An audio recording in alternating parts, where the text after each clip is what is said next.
subscribe to my channel. Hai, perkenalkan nama saya Najwa Amalia Tanjung, NPM 2201280006 dari kelas MBS 1 pagi. Di sini saya akan menjelaskan PowerPoint dari Etika Komunikasi Bisnis Syariah dari kelompok 5. Pertama kita akan membahas definisi etika komunikasi bisnis syariah. Etika komunikasi bisnis merupakan kumpulan prinsip dasar atau pedoman yang mengatur cara kita berkomunikasi dalam dunia bisnis. Nah, dalam dunia bisnis kita tidak boleh sembarangan berkata ataupun berperilaku yang buruk, karena kita sebagai pelaku bisnis harus dapat membedakan bagaimana komunikasi yang baik dan komunikasi yang buruk.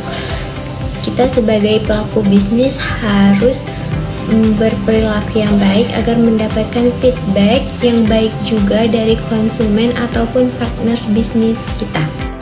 Ada 5 teori yang menentukan baik buruknya komunikasi etika bisnis syariah. Teori yang pertama itu teori kewajiban.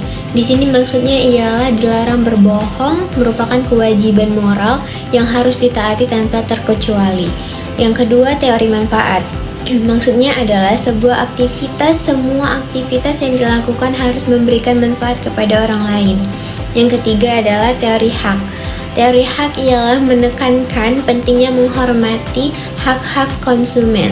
Keempat adalah teori kebajikan. Maksudnya adalah menekankan bahwa kebaikan merupakan hal yang penting yang dimiliki pelaku bisnis, karena itu dapat menciptakan komunikasi yang baik. Yang kelima adalah teori filosofi, ialah teori yang harus menekankan dan menumbuhkan rasa keadilan. Keberhasilan komunikasi dalam aktivitas bisnis bergantung pada sejauh mana kesamaan pemahaman antara para pihak yang terlibat dalam komunikasi tersebut. Selanjutnya adalah etika komunikasi bisnis dalam perspektif Islam. Dalam perspektif Islam, komunikasi adalah hal yang penting yang tidak dapat dipisahkan dari kehidupan manusia, karena tidak ada seorang pun yang dapat terhindar dari komunikasi. Nah, pesan-pesan yang disampaikan juga harus berkaitan dengan nilai-nilai Islam. Yang pertama harus berkaitan dengan akhlakul karimah, yang kedua dengan akidah, yang ketiga dengan syariah, dan yang keempat dengan akhlak. Selanjutnya adalah prinsip dasar etika komunikasi bisnis syariah. Yang pertama itu ada prinsip ketauhidan. Nah, setiap kegiatan yang kita lakukan seperti suplai, menimbang, ataupun mengirim barang itu harus sesuai dengan ketauhidan yang mengesahkan nama Allah Subhanahu wa Ta'ala agar sesuai dengan ketentuan agama.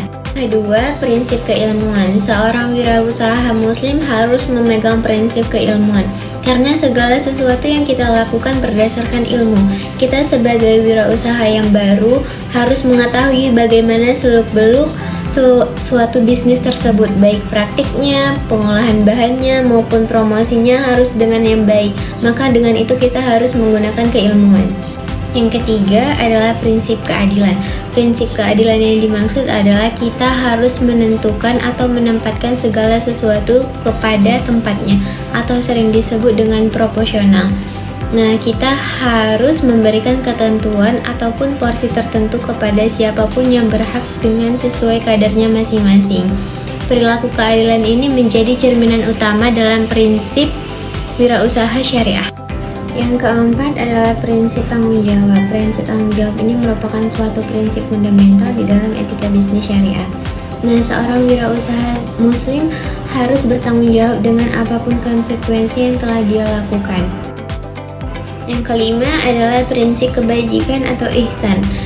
Prinsip ini sangat luas karena mencakup bijak dalam berucap, bersikap, dan menentukan keputusan. Nah, prinsip yang keenam adalah menjauhi yang haram dan mencari yang halal. Di sini maksudnya adalah kita tahu bahwa halal itu adalah segala sesuatu yang telah ditetapkan atau diridhoi Allah Subhanahu wa Ta'ala untuk dipergunakan, dikonsumsi, ataupun memberi kemanfaatan. Sedangkan yang haram adalah segala sesuatu yang telah Allah larang untuk dipergunakan konsumsi, karena tidak memberikan kemanfaatan. Nah, kita sebagai wirausaha harus mencari yang halal agar mendapatkan ridho dari Allah Subhanahu wa Ta'ala.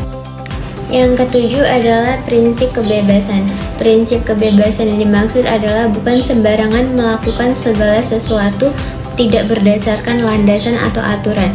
Prinsip ini artinya tidak ada paksaan, melainkan mendapatkan kelonggaran pada tindakan-tindakan bisnisnya. Seperti kebebasan seorang wirausaha untuk menentukan barang transaksinya, atau kebebasan seorang wirausaha untuk melaksanakan aktivitasnya. Sekarang kita sudah sampai kepada kesimpulan. Kesimpulannya adalah setiap para pelaku bisnis harus menanamkan etika komunikasi dengan berakhlak mulia dan memiliki nilai moral yang telah diteladani Nabi Muhammad SAW sesuai dengan Al-Quran dan As-Sunnah. Agar kita dapat membangun kepercayaan kepada mitra dan pelanggan serta mewujudkan transaksi yang halal dan berkelanjutan, yang pada akhirnya akan membawa manfaat baik secara material maupun spiritual. Mungkin itu saja penjelasan dari saya, lebih dan kurangnya mohon maaf, semoga bermanfaat. Assalamualaikum warahmatullahi wabarakatuh.